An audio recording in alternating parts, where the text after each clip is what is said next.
शुक्लाम्बरधरं विष्णुं शशिवर्णं चतुर्भुजं प्रसन्नवदनं ध्यायेत् सर्वविघ्नोपशान्तये।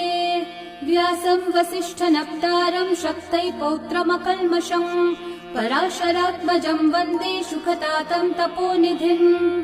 व्यासाय विष्णुरूपाय व्यासरूपाय विष्णवे नमो वै ब्रह्मनिधये वासिष्ठाय नमो नमः।